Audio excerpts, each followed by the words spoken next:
अस्सलामुअलैकुम guys, welcome to my channel. उम्मीद करता हूँ कि आप सब खैरियत से होंगे, जिधर भी होंगे बहुत अच्छे से होंगे। आज की एक जो नई वीडियो वो एक नई यूरोपियन कंट्री के स्कॉलरशिप के मतलब है। उनकी स्कॉलरशिप ओपन हो चुकी है, बहुत ही फेमस कंट्री की स्कॉलरशिप है। तो मैंने सोचा कि वीडियो बना के जल्द से जल्द आप लोगों के साथ शेयर कर दूँ, ताकि जिन लोगों ने अप्लाई नहीं किया वो जल्द से जल्द इस पर अप्लाई करें और एडमिशन सिक्योर करें। वीडियो को स्टार्ट करने से पहले अगर आप लोग मेरे चैनल पे फर्स्ट टाइम आए हैं तो चैनल को आपने ज़रूर सब्सक्राइब करना है, वीडियो को लाइक करना है, शेयर करना है, क्योंकि ऑलरेडी मैं इस पर काफ़ी डिफरेंट यूरोपियन कंट्रीज़ की और एशियन कंट्रीज़ की वीडियो, स्कॉलरशिप की और एडमिशन की वीडियो अपलोड करता हूँ। मैंने एक नोट किया है, काफ़ी ज़्यादा लोग वीडियो तो देखते हैं, वो सब्सक्राइब नहीं करते। तो आप लोगों को कुछ नहीं जाना है एक सब्सक्राइब के बटन से, तो काइंडली वीडियो को लाइक और चैनल को ज़रूर सब्सक्राइब कीजिए, ताकि दूसरे बंदों को भी इसे ज़रूर एप्रिसिएशन मिले, जो कि आपके लिए इतना टाइम निकाल के वीडियो आप लोगों के साथ शेयर करता है। आइए जी, वीडियो करते हैं स्टार्ट। वीडियो को स्टार्ट करने से पहले थोड़ा सा कंट्री के बारे में आपको बता दूं। आज की जो वीडियो है वो बेसिकली रोमानिया के मतलब है। रोमानियन गवर्नमेंट स्कॉलरशिप ओपन हो चुकी हैं। रोमानिया आप सबको पता है यूरोप में कंट्री है, यूरोपियन कंट्रीज़ है।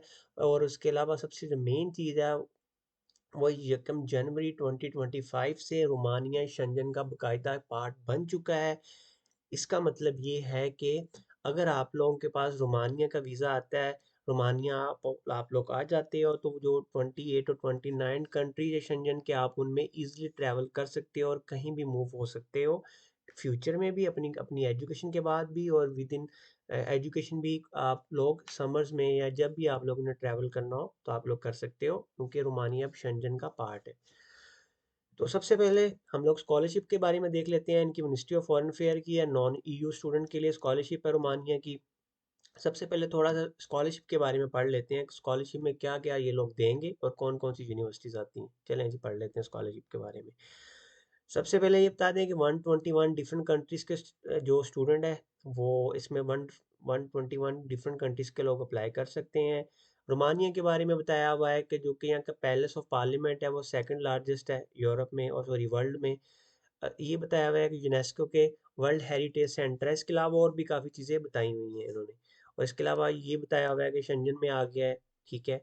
एज की कोई लिमिट नहीं है, जो कि सब काफ़ी ज़्यादा स्टूडेंट को इशू होता है, एज की क्या लिमिट है जी। एज की कोई लिमिट नहीं है। उसके बाद हम लोग ये देख लेते हैं कि ये स्कॉलरशिप में कवर अप क्या होता है। स्कॉलरशिप फुली फंडेड है, आपको ट्यूशन फी कुछ भी पे नहीं करनी, आपको अकोमोडेशन मिलेगी, अकोमोडेशन आपको प्रोवाइड करेगी यूनिवर्सिटी की डॉर्मेट्रीज में। उसके बाद इसकी कोई एप्लीकेशन फ़ीस नहीं है, ठीक है। आपको जो सबसे अच्छी चीज़ ये है कि आपको 1 साल का प्रिपरेटरी कोर्स पढ़ाया जाएगा। प्रिपरेटरी कोर्स क्या होता है? बेसिकली आपको लैंग्वेज कोर्स होता है, रोमानियन लैंग्वेज में आपको कोर्स पढ़ाया जाएगा। उसके बाद आप लोग अपना बैचलर, मास्टर या पीएचडी जो भी है, स्टार्ट कर सकते हो। एडमिशन्स के बारे में आपको बता दूँ, जो एडमिशन्स है वो मास्टर के, बैचलर के, पीएचडी तीनों के स्टार्ट है, ठीक है। प्रिपरेटरी कोर्स ये मैं ज़रूर रिकमेंड करता हूँ। बिल्कुल ये बिल्कुल नावा की तरह है, पोलिश गवर्नमेंट की तरह। जब मैं पोलैंड आया था 20 में, तो मुझे भी पहले प्रिपरेटरी कोर्स पढ़ना पड़ा था। इससे आपको लैंग्वेज बहुत अच्छी तो नहीं मैं कह सकता, लेकिन आपको A2 लेवल तक आप इतनी अच्छी सीख लेते हो कि आप लोग को बोलनी आ जाती है। और यूरोप में आपको लैंग्वेज के बगैर आपका गुजारा नहीं है, क्योंकि लैंग्वेज बैरियर यहाँ बहुत ज़्यादा है, हर बंदा इंग्लिश नहीं बोलता। और दूसरी जो मेन चीज़ ये है कि लैंग्वेज आपको, जब आप कल को 5 ईयर के बाद जब भी आप पीआर या पासपोर्ट के लिए यूरोपियन के लिए अप्लाई करते हो, तो आपको तब लैंग्वेज कंपलसरी होती है। तो जब आपके पास ऑलरेडी लैंग्वेज होगी तो आप लोगों को किसी भी तरह का कोई मसला नहीं होगा। आपको प्रिपरेटरी कोर्स के बाद आप अपनी डिग्री ऑफिशियली स्टार्ट करोगे। उसके बाद आपको मेडिकल मिलेगा, मेडिकल में डिस्काउंट मिलता है। आपको पता है ट्रांसपोर्ट डिस्काउंट होता है यूरोप में। अगर आप स्टूडेंट तो आपको 50% और समटाइम्स 40% आपकी जो टिकट होती है आपको रिड्यूस होती है एज आपके स्टूडेंट कार्ड पे। मंथली मंथली आपको स्टाइपेंड मिलेगा। फिर उन्होंने इसके यहाँ पे ये बताया हुआ है कि इसके अलावा इसकी ड्यूरेशन क्या है, ठीक है। ड्यूरेशन आपको बता दें कि जो अंडर ग्रेजुएट है वो 3 से 6 ईयर के दरम्यान है, वो डिपेंड करता है आपके मेजर पे, आपके कोर्स पे। मास्टर है वो 1.5 से 2 ईयर के दरमियान है, और जो जो पीएचडी है वो 3 to 4 ईयर्स की है। वो डिपेंड करता है आपके सुपरवाइजर पे, कितने में आप लोग कंप्लीट कर लेते हो। थोड़ा सा इसका क्राइटेरिया पढ़ लेते हैं हम लोग। क्राइटेरिया क्या है? क्राइटेरिया सबसे पहले आपकी डिग्रीज हैं। आम नॉर्मल स्कॉलरशिप की तरह जब भी आप अप्लाई करते हो, हमें डिग्री की ज़रूरत होती है। मास्टर की, बैचलर की या इंटरमीडिएट की, वो डिपेंड करता है किस मेजर में आप अप्लाई कर रहे हो। ट्रांसक्रिप्ट चाहिए ऑफिशियल आपको। बर्थ सर्टिफिकेट चाहिए। आप लोगों को पता है ये पाकिस्तान, इंडिया में जिधर भी आप वीडियो देख रहे हैं, बर्थ सर्टिफिकेट होता है। अगर पाकिस्तान से तो आप यूनियन कौंसिल से अप्लाई कर सकते हो, या एक खिदमत सेंटर है पाकिस्तान में, अब तो पंजाब में, आप उधर से कहीं से भी अपना बर्थ सर्टिफिकेट ले सकते हो। वरना आप लोगों ने मोस्टली, हमारे पेरेंट्स ने हमारे बर्थ सर्टिफिकेट बनवाए होते हैं। पासपोर्ट चाहिए आपको, फर्स्ट 3 पेज आपको पासपोर्ट स्कैन होने चाहिए बिल्कुल। सीवी चाहिए आपको, और लेटर ऑफ इंटेंट ये ओनली डॉक्टरेट के स्टूडेंट के लिए है, जो आप जो मास्टर और पीएचडी के लिए, उनके लिए नहीं है। लेटर ऑफ इंटेंट क्या होता है, अगर आप लोगों को चाहिए मुझे बता दीजिएगा, मैं इस पर वीडियो बना दूंगा, क्योंकि जो तुर्की बुर्सलारी स्कॉलरशिप है उसके लिए लेटर ऑफ इंटेंट ही चाहिए होता है, और उसके लिए भी ये डॉक्यूमेंट कंपलसरी है तुर्की स्कॉलरशिप के लिए। उसके बाद आपको ये बता देते हैं कि रिक्वायर्ड डॉक्यूमेंट्स क्या हैं। बहुत ही सिंपल डॉक्यूमेंट है, बड़ी मुश्किल से 5 से 6 तरह के डिफरेंट डॉक्यूमेंट हैं। आप नॉन ईयू स्टूडेंट होने चाहिए, आपकी अच्छी प्रोफाइल होनी चाहिए, आपका कोई आपने ऑनलाइन एप्लीकेशन फिल करनी है, ठीक है। 1 साल का आपको कोर्स पढ़ना पड़ेगा, ठीक है। फिर आप आखिर पे आपको ये क्या है, आप लोग अपना रोमानिया का स्टडी वीज़ा अप्लाई करेंगे, जो कि शेंजन वीज़ा होता है। शेंजन वीज़ा शेंजन में आएगा तो शेंजन कंट्री का वीज़ा टाइप होगा।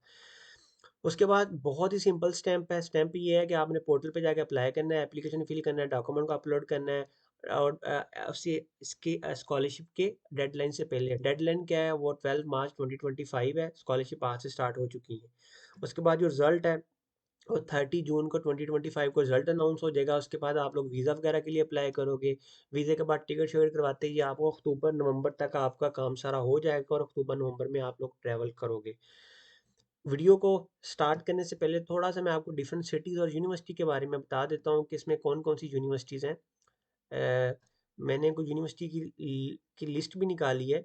ये सारे कोर्सेज़ हैं। सबसे पहले कोर्सेज़ का बता देता हूँ, तकरीबन सारी ऑलमोस्ट कोर्सेज़ हैं जो कि यहाँ पे आपको ऑफ़र करती है स्कॉलरशिप। जस्ट आपको यूनिवर्सिटी का पता होना चाहिए कि कौन सी यूनिवर्सिटी में ये कोर्स ऑफ़र हो रहा है। इसके लिए थोड़ी सी आपको रिसर्च करनी पड़ेगी, जो कि इतनी की मेहनत तो बनती है आप लोगों की, अगर आप स्कॉलरशिप के लिए यूरोप में आना चाह रहे हैं। ये ऑलमोस्ट सारे कोर्सेज़ हैं जो कि ये ऑफ़र कर रहे हैं। उसके बाद एलिजिबिलिटी क्राइटेरिया मैं आपको ऑलरेडी बता चुका हूँ, ठीक है। आपको जो डॉक्यूमेंट है इंग्लिश, फ्रेंच या स्पेनिश या रोमानियन ज़ुबान में होने चाहिए। मोस्टली इंग्लिश में होते हैं आप लोगों के, ठीक है। एक चीज़ ये है कि मस्ट ओरिजिनल लेटर ऑफ, आपके पास लेटर होना चाहिए, लेकिन ये ज़रूरी नहीं है। वो एप्लीकेशन पे जाएँगे, वहाँ जाके हमें पता चल जाएगा, क्योंकि ये लास्ट ईयर ये लेटर नहीं था, और ना ही मैंने एप्लीकेशन में ऐसी कोई चीज़ देखी है। अभी फॉर्म पे जाएँगे तो हमें पता चल जाएगा लेटर ज़रूरी है कि नहीं, लेकिन ये लेटर ज़रूरी लेटर है, जो ये कंपल्सरी नहीं है। उसके बाद बेनिफिट के बारे में बताया हुआ है, क्या-क्या मिलेंगे, स्टाइपेंड के बारे में बताया हुआ है। उसके बाद स्टाइपेंड अगर कम भी है, तो आप लोगों को एक चीज़ तो बता दूँ कि आप लोगों को ये लोग अकोमोडेशन देंगे, आपकी कोई फ़ीस नहीं होगी, कोई आपको एक्स्ट्रा चीज़ पे नहीं करनी है, और आप ईज़िली आप अपना मैनेज कर सकते हो। और इसके अलावा जो आप लोग जॉब करोगे, वो आपको अलग से आप उसके लिए आप अर्न करोगे। जॉब जो कि अलाउ है स्टूडेंट को, तो वो आप कर सकते हो। वो आपका जस्ट लाइक प्रॉफ़िट ही है जो आप लोग जॉब में करोगे, क्योंकि आप लोगों ने कुछ पे तो करना ही नहीं है फ़ीस के लिए। उसके बाद यहाँ पे कोई यूनिवर्सिटीज़ बताई हुई हैं, इतने ज़्यादा इंस्टीट्यूट है रोमानिया में, ठीक है। बुचारेस्ट या बुखारेस्ट जो मर्ज़ी पढ़ लें, दोनों इसको पढ़ते हैं, ये इनका कैपिटल है रोमानिया का। उस इसमें डिफरेंट तरह की यूनिवर्सिटीज़ हैं, आपने अपने अकॉर्डिंगली मेजर्स के हिसाब से अपने अपने यूनिवर्सिटी को सर्च करके चेक करना है। मैं रिकमेंड करूँगा कि अच्छी यूनिवर्सिटी चूज़ कीजिएगा, अगर आपकी प्रोफाइल अच्छी है, और सिटी आपने कोशिश करना है कि जो बड़ा चूज़ हो, ताकि आप लोगों के पास जॉबों की भी अपॉर्चुनिटी ज़्यादा डबल मिले। स्कॉलरशिप 29 जनवरी से स्टार्ट है, ठीक है, और 12 मार्च तक इसकी डेडलाइन है, ठीक है।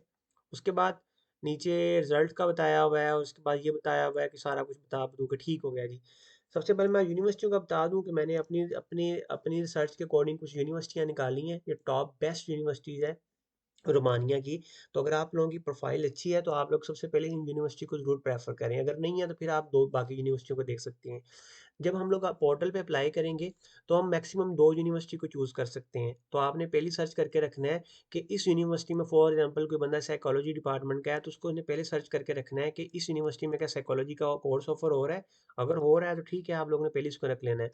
जिस तरह मैं बताता हूँ पॉलिटेक्निक यूनिवर्सिटी ऑफ बुखारेस्ट, वो पॉलिटेक्निक यहाँ यूरोप में मोस्टली उसी यूनिवर्सिटी को कहते हैं जो कि आईटी की अच्छी यूनिवर्सिटी होती है। तो जो लोग तो आईटी से हैं, तो डेफ़िनिटली उनका कोर्स यहाँ पे ज़रूर होगा। आईटी का, मैथमेटिक्स का। इस तरह टेक्निकल यूनिवर्सिटी डेफ़िनेटली इसमें भी उनका आईटी का कोर्स ज़रूर होगा। जो कि सिंपल इस तरह की यूनिवर्सिटी होंगी, यूनिवर्सिटी ऑफ बुखारेस्ट या बुचारेस्ट, इस तरह की यूनिवर्सिटीज़ में आपको बाकी के सारे कोर्स भी मिल जाते हैं ईज़िली। अगर आप मैनेजमेंट के हो, फाइनेंस के हो, कोई बायोलॉजी के रिलेटेड फील्ड है, कोई प्लांट साइंसेज के रिलेटेड है, फिजिक्स के रिलेटेड, इस तरह की यूनिवर्सिटी जो होती हैं उसमें आपको बाकी फील्ड के कोर्स इजीली मिल जाते हैं।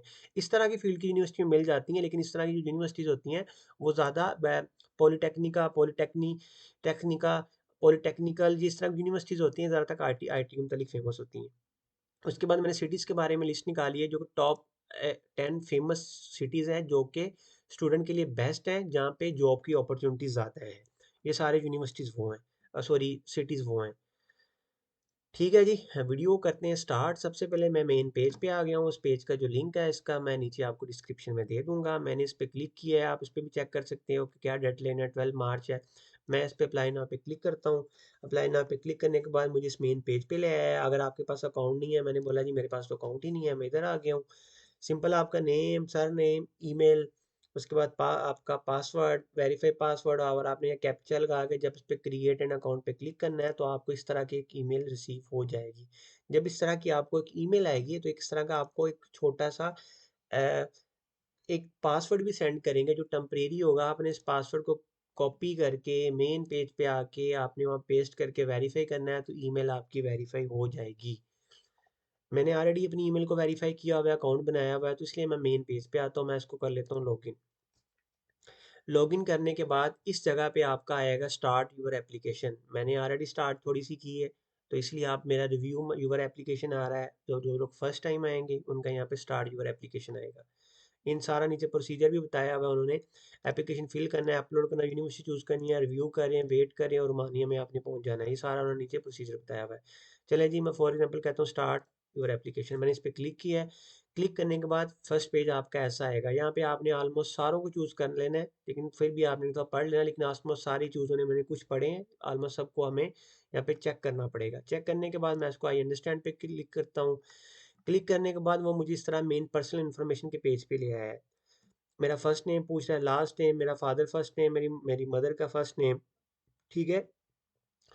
आपका वो जेंडर पूछ रहा है, डेट ऑफ बर्थ पूछ रहा है, आपकी शादी का पूछ रहा है, आप कौन हो, मैरिड हो, आपको अगर ऑक्यूपेशन क्या क्या करते हो। अगर तो आपका है तो ठीक है, नहीं है तो आपने इसको खाली छोड़ देना है। अगर है तो किस जगह पे काम करते हो।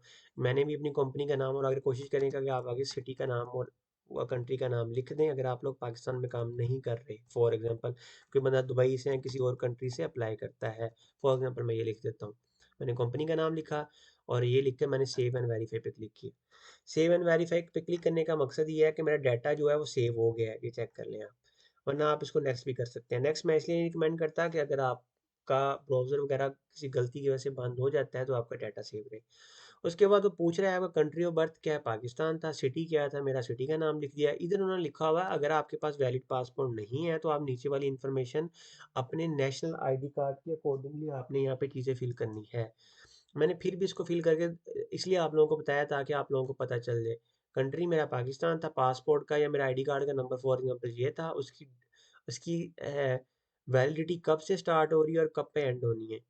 मैं इस टाइम किधर रह रहा हूँ, अगर आप पाकिस्तान से वीडियो देख रहे हैं, जिधर भी देख रहे हैं, आपने इधर उसके बारे में लिखना है जी। मैं फॉर एग्जांपल पाकिस्तान में रह रहा हूँ, कंट्री मेरा क्या है, मेरा सिटी क्या है, मेरा कंप्लीट पोस्टल एड्रेस क्या है, मेरा सिटीजनशिप क्या है, सारा कुछ करने के बाद मैं इसको फिर से इवेंट वेरीफाई करता हूँ। मैं इसको नेक्स्ट कर देता हूँ।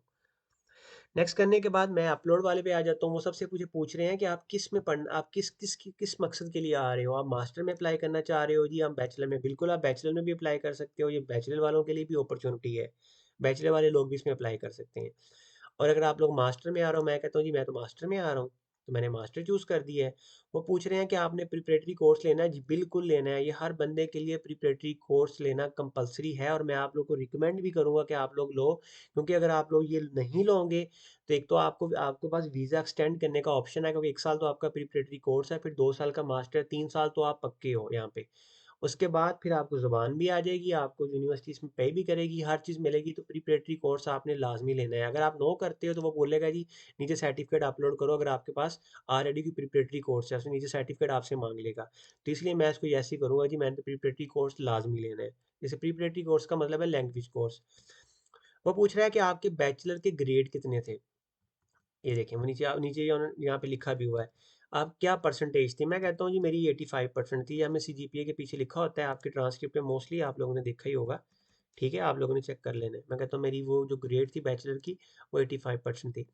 इस जगह पे जो मेन सेक्शन है वो कह रहा है आपके रोमानियन ग्रेड कितने थे। इस जगह पे वो पूछ रहे हैं कि आपके रोमानियन ग्रेड में आपकी सीजीपीए क्या थी, आपका क्या परसेंटेज थी। जो रोमानिया में आपका जो ग्रेड होता है वो 1 से 10 के दरमियान होता है, 10 मैक्सिमम होता है और 10 के बाद आपने बताना होता है। अब पाकिस्तान में आपने इसको कैसे कैलकुलेट करना है तो वो मैं आपको बता देता हूँ। मैंने सिंपल कैलकुलेटर निकाला है यहाँ पे। आप चैट जीपीटी को बोल सकते हो कि वो आपको निकाल के दे देगा। मैं कहता हूँ मेरी जो सीजीपीए थी वो 3.38 थी।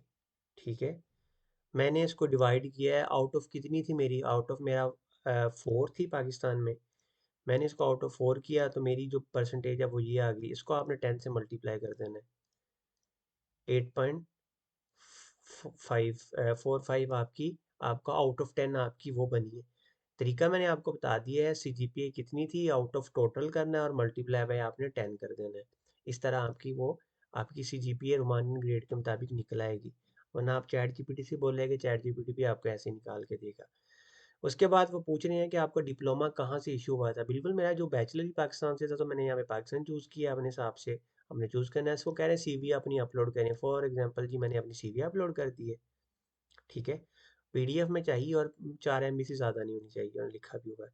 उसके बाद वो कह रहे हैं अपना बर्थ सर्टिफिकेट आपने आपने अपलोड करना है। अगर वो किसी और ज़ुबान में है तो यहाँ से ट्रांसलेट करवाए, नहीं तो आपने कहना है यहाँ से अपलोड। फॉर एग्जांपल जी ये मेरा बर्थ सर्टिफिकेट आ गया। बर्थ सर्टिफिकेट अपलोड मेरा हो गया।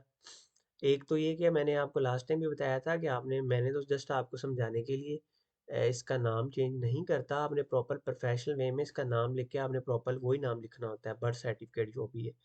फिर वो कह रहा है कि आप अपना पासपोर्ट अपलोड करें। यहाँ आपके फर्स्ट 3 पेज, यहाँ आप अपना आईडी कार्ड, फॉर एग्जांपल जी मैं कह देता हूँ जी ये मेरा पासपोर्ट है।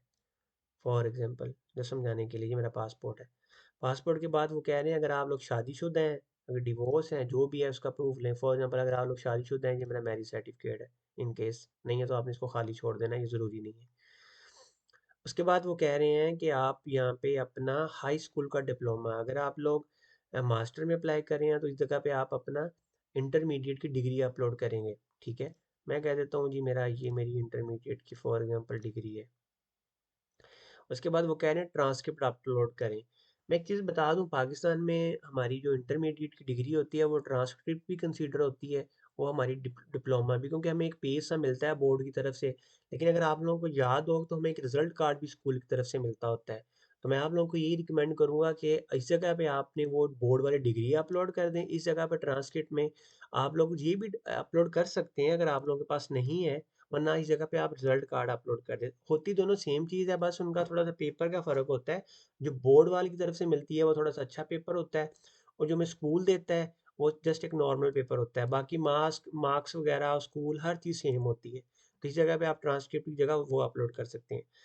फिर आ जाती है बैचलर। मैं कहता हूँ जी ये मेरा बैचलर की मेरी डिग्री आ गई है, और ये मैं कह देता हूँ जी मेरी ट्रांसक्रिप्ट आ गई है। एक सबसे अच्छी चीज़ बता दूँ स्कॉलरशिप में अप्लाई करने की, वो ये है कि अगर आप लोगों के पास डिग्री नहीं है और अगर आप लोग लास्ट सेमेस्टर में पढ़ रहे हैं तो इसके बावजूद आप लोग इस स्कॉलरशिप में अप्लाई कर सकते हो। लेकिन यूनिवर्सिटी की तरफ से आपको होप सर्टिफिकेट या प्रोविजनल सर्टिफिकेट चाहिए। प्रोविजनल सर्टिफिकेट वो होता है जिसमें आप लोग डिग्री कंप्लीट कर लेते हो, लेकिन आप लोगों के पास डिग्री नहीं होती। मतलब आप लोगों ने अपना बीएस जो भी आप पढ़ रहे हो आपने वो कंप्लीट कर लिया है, लेकिन ट्रांसक्रिप्ट और डिग्री अभी आपकी प्रिंटिंग फेज में गई हुई है, उसको टाइम लगेगा। तो आप यूनिवर्सिटी से रिक्वेस्ट करते हो तो यूनिवर्सिटी आपको एक प्रोविजनल सर्टिफिकेट बना के देती है। उस पर लिखा होता है कि इस स्टूडेंट ने ये डिग्री की है, उसका ये सेशन रहा है और उसकी ये सीजीपीए थी, लेकिन उसकी जो डिग्री है वो इन प्रोसेस है। वो होता है प्रोविजनल सर्टिफिकेट। होप सर्टिफिकेट होता है कि आप 7वें सेमेस्टर में हो और अभी 8वां आपने भी, अब उसका रिजल्ट नहीं आया, उस बेस पे भी आप अप्लाई कर सकते हो। ठीक है, तो उस पे लिखा होता है कि आप लोग जल्द से जल्द आप अप्लाई कर दोगे, और उस पे जस्ट इस तरह की थोड़ा सा लिखा होता है कि आप लोग इतनी देर तक आपकी डिग्री वगैरह कंप्लीट हो जाएगी। अगर आप लोगों के पास वो है तो इस जगह पे आपने वो डालना है, वो अपलोड कर देना है। ठीक है, फॉर एग्जाम्पल मैं ये अपलोड कर दिया। करने के बाद मैं तो कहता हूँ सेव एंड वेरीफाई पे क्लिक क्लिक करता हूँ। मेरा डाटा सारा सेव हो गया है। सेव होने के बाद अब मैं इसको नेक्स्ट कर देता हूँ। नेक्स्ट होने के बाद वो पूछ रहा है कि प्रिपरेटरी कोर्स के लिए आपने यूनिवर्सिटी कौन सी चूज़ करनी है। इधर तो आप कोई भी कर सकते हो, लेकिन मैं कहता हूँ जी मैंने कोई यूनिवर्सिटी बुचारेस्ट करनी है। जो कि लैंग्वेज के लिए। ठीक है जी, उन्होंने कहा ओके हो गया काम, 1 साल आप मैं इधर पढ़ूँगा रोमानियन। उसके बाद वो पूछ रहे हैं कि आपने जो अपनी डिग्री करनी है मास्टर या बैचलर या पीएचडी वो किस यूनिवर्सिटी से करनी है। तो ये 2 सेक्शन ऐसे हैं, इसके लिए आपको थोड़ी-सी रिसर्च होना ज़रूरी है। ये ना हो कि मैं ये वाली यूनिवर्सिटी चूज़ कर लूँ और इस जगह पे मेरा कंप्यूटर साइंस का कोर्स ही ऑफ़र ना हो रहा हो। तो उनको भी लगेगा कि बंदे ने कोई रिसर्च नहीं की और इसको पता-पुता कुछ नहीं है, ये जस्ट एक बाहिर आना चाहता है। तो इसलिए आपने ये 2 सेक्शन के लिए अपने फ़ील्ड के रिलेटेड थोड़ी-सी रिसर्च करनी है, जो कि इतनी आप लोगों पे करनी बनती भी है। जैसा कि मैंने बताया कि मैं या मुझे पता है कि मैंने किस यूनिवर्सिटी में जाना है, तो मैं नाम से पता करके बता सकता हूँ कि इस जगह पे मेरा कंप्यूटर साइंस का कोर्स ऑफर हो रहा होगा। तो मैंने इसको चूज़ कर लिया है। डोमेन में वो मुझे बता भी रहा है कंप्यूटर साइंस। ये लें जी, मैंने कंप्यूटर साइंस चूज़ कर लिया। इसके अलावा मैं अपनी सेकंड प्रेफ़रेंसेस में रखता हूँ, कोई और यूनिवर्सिटी उठा लेता हूँ। चलें जी, मैं इसको जस्ट आपको समझाने के लिए कह रहा हूँ। इसमें चेक करते हैं मेरा कंप्यूटर साइंस है कि नहीं। आपने एक चीज़ नोट की होगी कि यहाँ पे सारे वो कोर्सेज़ नहीं हैं जिस तरह ऊपर थे। तो ये आपने थोड़ी-सी इसके बारे में ज़रूर रिसर्च करनी है, ऊपर में ज़्यादा थे, नीचे वाले में कम है। यहाँ पे आपने अपने हिसाब से कोई यूनिवर्सिटी को थोड़ी-सी पहले आपने इस पे रिसर्च करनी है, फिर आपने उसको वो चूज़ करना है। मैं चलें जी किसी इस वाली यूनिवर्सिटी को उठा लेता हूँ। आपने सिटीज़ का भी ख़्याल रखना है, जो मैंने सिटीज़ आपको स्टार्टिंग पे बताए थे, वो अच्छे सिटीज़ हैं। कोशिश कीजिएगा बड़े सिटीज़ को आपने टारगेट करना है। चलिए जी, मैंने कंप्यूटर साइंस को उठा लिया, मैंने इसको सेव एंड वेरीफाई पे क्लिक किया। मैं इसको करता हूँ नेक्स्ट। अगर तो आप लोगों के पास आपके सारी एप्लीकेशन फिल नहीं हुई तो ये वाला ऑप्शन नहीं आएगा और इधर आपके वो एरर शो करेगा। अगर सारा कुछ अच्छे से फिल हो गया है तो आपके पास ये प्रीव्यू का बटन ज़रूर आपके पास आएगा। एक चीज़ मैं आपको और बता दूं, वो ये है कि आपने देखा होगा ना, मुझे बताया कि मेरी 2 जगह पे एरर है। एरर ये है कि मैंने अपनी ये 2 चीज़ें गलत देखी हैं। मैं इस पे चला जाता हूँ, हम जाके इसको चेक कर लेते हैं मेरी क्या गलती है। बिल्कुल जी, उसने मुझे यहाँ पे मेरे वो ये रेड का वो क्रॉस भी दिया है, वो वार्निंग साइन दिए हैं। मैं जी इसको ये कर दिया जी, फॉर एग्जांपल मैंने अपलोड कर दिया है। इसी तरह मैंने ट्रांसक्रिप्ट का भी यहाँ पे उन्होंने मुझे एडी वार्निंग दी हुई। इसका मतलब है मैंने यहाँ तो एमबी ज़ारा एमबी वाली फ़ाइल अपलोड कर दी थी, जहाँ मैंने किसी और फॉर्मेट में की होगी। तो इसलिए वो मुझे कहता है चलें जी, मैं इसको कर लेता हूँ। सेव करने के बाद ये बिल्कुल अब ठीक हो गया है, अब वो कोई किसी भी तरह का एरर नहीं दे रहा। अगर आपको कोई एरर नहीं होगा तो वो ग्रीन आ जाएगा। बिल्कुल जी, ग्रीन आ गया है क्योंकि मैंने सारा कुछ अच्छे से फिल किया है।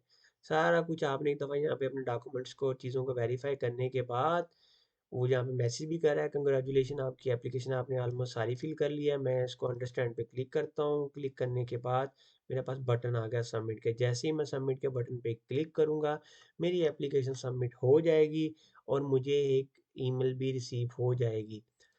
फिर उसके बाद जो भी ये इनके मिनिस्ट्री के अंडर स्कॉलरशिप है, ये जो इंस्टीट्यूट है, जो ये ऑर्गेनाइजेशन है, ये कुछ टाइम लेगी और ये आपको जून 30 तक आपको रिजल्ट जो भी होगा वो आपको ईमेल के ज़रिए बता दिया जाएगा। फर्स्ट सबसे पहले तो आपको प्रिपरेटरी कोर्स का बताया जाएगा कि आपने प्रिपरेटरी कोर्स के लिए ये चूज़ किया था और प्रिपरेटरी कोर्स चूज़ करने के बाद आपको फिर वीज़े की तरफ जाएंगे। वीज़े का मैं आगे वीडियो बना दूंगा अभी आने वाले दिनों में कि वीज़ा आपने रोमानिया के कैसे अप्लाई करना है।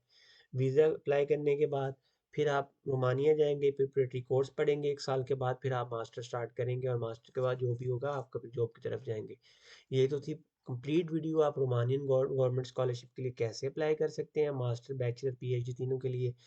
अगर आपको वीडियो अच्छी लगी है तो वीडियो को लाइक कीजिएगा, शेयर कीजिएगा और चैनल को सब्सक्राइब करना आपने नहीं भूलना, ताकि मेरी भी इसे एप्रिसिएशन होती रही और मैं भी इस तरह की आपके लिए आइंदा ज़्यादा से ज़्यादा वीडियो बनाता रहूँ।